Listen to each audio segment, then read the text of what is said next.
What's up Tarlagueños? My name is Alvin Bautista of Explore Tarlac. So for today's vlog guys, nandito tayo sa Balemarangle Private Pool. So another staycation na naman yung vlog natin dito sa Tarlac City. Later, pag-usapan natin kung magkano ba yung overnight nila dito and yung pinaka-detour. So sa ngayon, ikutin muna natin yung pinaka-area. Papakita ko sa inyo lahat ng amenities nila. Tara!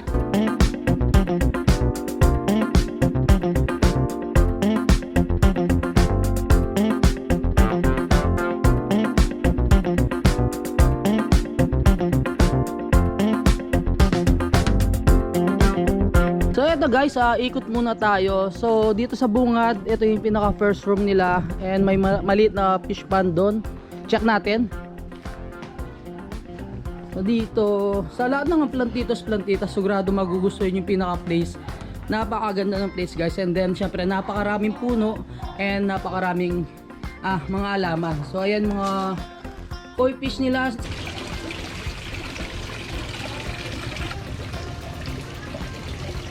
So ito, may isang place dito, tables and chairs. Malilim. Lalong-lalo na pag umaga, maganda yung pinaka-view dito. Eh, syempre pag gabi, pag nakasindi na lahat ng mga lights nila. Ito na yung pinaka-private pool ng Balemarangle. So yan siya guys. Actually, kanina umandar to mini pools.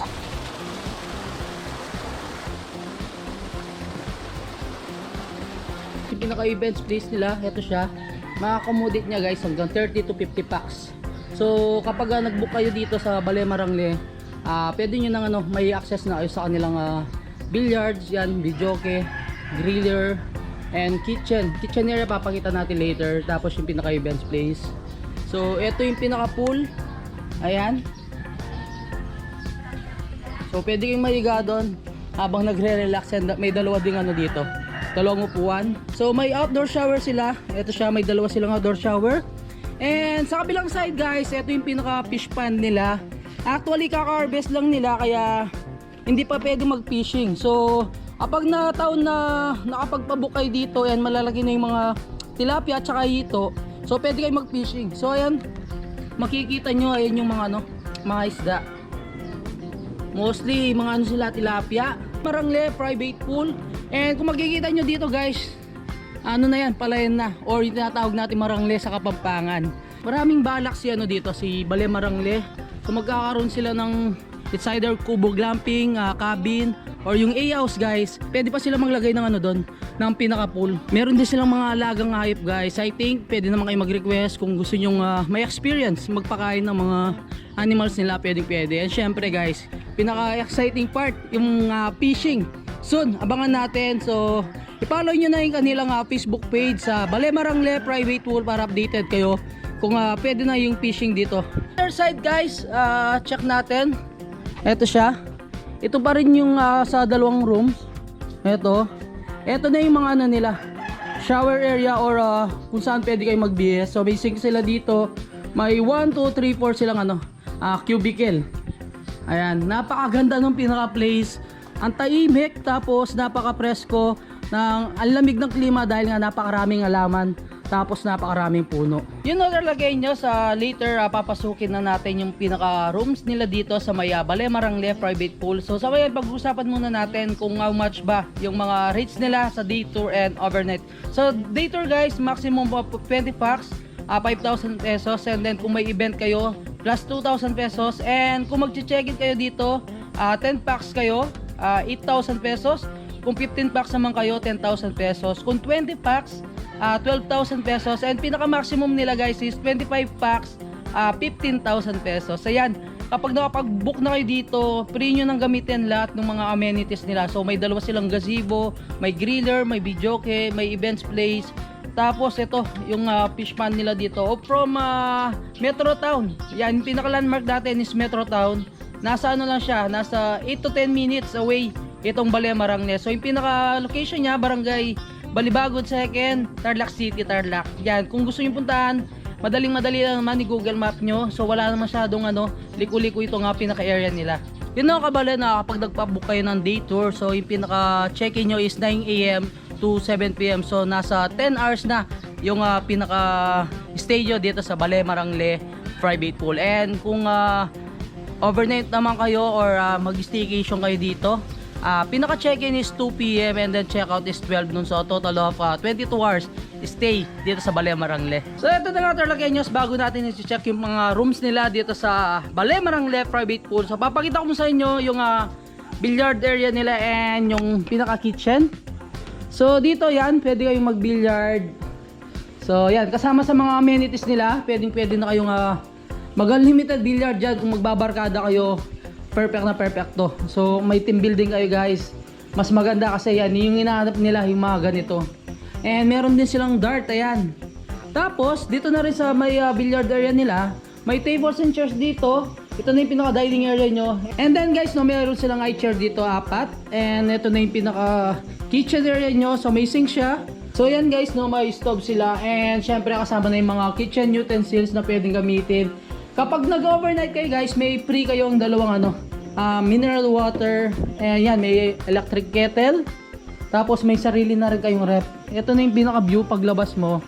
Ito na yung mini fish pan nila. May koi fish kanina, and ito yung one room. Tapos napakaganda ng ambience guys dito sa area to. So may tables and chairs and may mga halaman at puno na nakapaligid. Yan, check natin yung mga rooms nila. Ito guys yung pinaka first room na i-check natin kung nag-book kayo ng mga 10 packs. So sabi nga kanina 8,000 pesos. So ito yung magiging room nyo.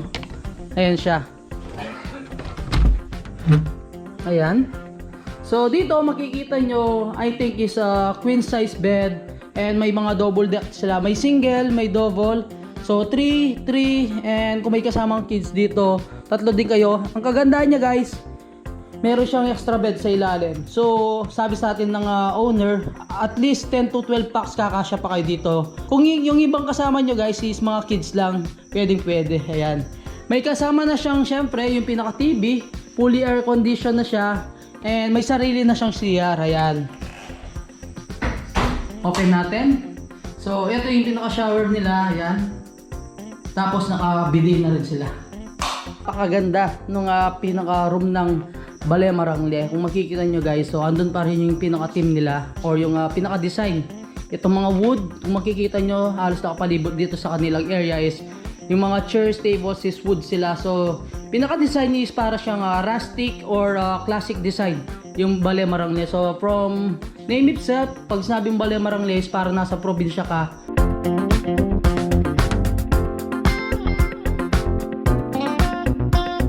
So, yun guys, sa pinaka-harapan ng first room nila, yan, meron ding tables and chairs. So, yan, pwede kayong mag-relax habang nagkakape kayo. Yung paggising nyo ng maga. So katabi niya yung pinaka second room. Ito siya, papasukin natin. Second room guys, kasama siya kapag 15 packs kayo. So 10,000 kapag 15 packs. Ayan. So may dalawa siyang bed dito, I think is double size lang siya.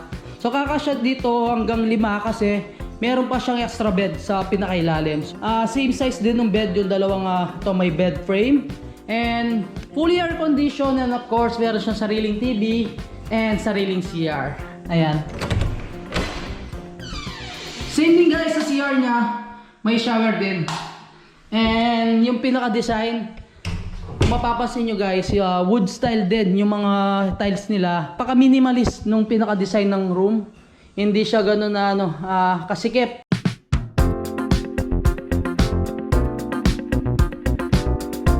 Yung 2 rooms Tarlakeños, so magkatabi sila. Yung isang room, kung 20 packs kayo, hanggang 25 packs. So yung isang room nandito sa kabilang area. Mag-book kayo ng 20 packs guys, 12,000 pesos. Ito naman yung pinaka-itsura ng third room nila. So may dalawang bed, I think queen size bed. So kahit 3 kayo dito, 3 syempre kayong mag-asawa, yan kasama ng kids, pwede. Tapos may extra bed pa kayong isa. Kaya kung mag 25 packs kayo guys, maluwang din kasi may every room meron silang extra bed. So kayang-kaya 25 packs. Kapag 25 packs kayo guys, 15,000 pesos. Ayan. And ito, yung ginagamit nila sa mga events, meron sila dito. Tapos may cabinets na rin yung pinaka isang room nila dito guys. And of course, meron siyang yan, sariling CR. Guys, nandito naman tayo sa events area nila. Ang ma-accommodate nito Tarlakeños is 30 to 50 packs. So kapag nag-day tour kayo, 5,000 pesos. And kung may event kayo like birthday, christening, mag-additional lang kayo ng 2,000 pesos. So nasa 40 packs na yung pwede nyo maka-accommodate dito sa pinaka-events area nila. So kasama na rin sa amenities tong videoke, and may ready naman siyang backdrop. Ayan. So may tables, napakaraming available na tables and chairs. And mga plastic tables and chairs nila guys, marami ring na available. And kabilang area, so ito yung isang gazebo beside ng pinaka pool. And mapapansin nyo dito may sink din kung gusto nyo magugas, yan, pwede. And of course, nandito yung ano nila, barbecue griller. Napakaganda nung pinaka-ambience dito sa pinaka-gazebo nila. So may dalawa silang gazebo, ito yung number 1. Sa bandang doon, meron din silang gazebo. And eto na, yung pinaka-pool nila. Napakaganda nung pinaka-pool kapag gabi kasi nag-changing color guys. Yan, ang sarap magbabad dito. Kung mapapansin nyo yung tubig nang gagaling dito sa mini falls, papunta dito, and may ano doon, may daanan ng tubig, may drainage. So doon na rin lumalabas yung tubig na umapaw. Yan. Ito yung isang ano, yung isang gazebo nila. So ito talaga nyo kung gusto nyo umabot sa summer. So yeah, pabook na kayo dito sa Balea Marangle Private Pool. Dito lang yan sa Barangay Balibago 2nd, Tarlac City, Tarlac yan. Kung gusto nyo magpabook, i-follow nyo lang ang kanilang Facebook page. So ilalagay natin dito guys, Balea Marangle Private Pool. So i-PM nyo lang sila. Napakaganda nung pinaka-place guys, napaka-presko, napakaluwang, and napakarami nilang amenities na pwede nyong gamitin. Hanggang dito na lang. Don't forget to subscribe, like, comment, and click the notification bell para updated kayo sa lahat ng videos ko. And syempre guys, huwag nyo kalimutang i-share ang video to para malaman ng ibang ka-Tarlaceños natin dyan ditong Balea Marangle dito sa Tarlac City. Hindi mo iisipin guys na merong ganitong private pool sa Tarlac City. Napakaganda nung pinaka-pool nila. So until our next vlog, peace out.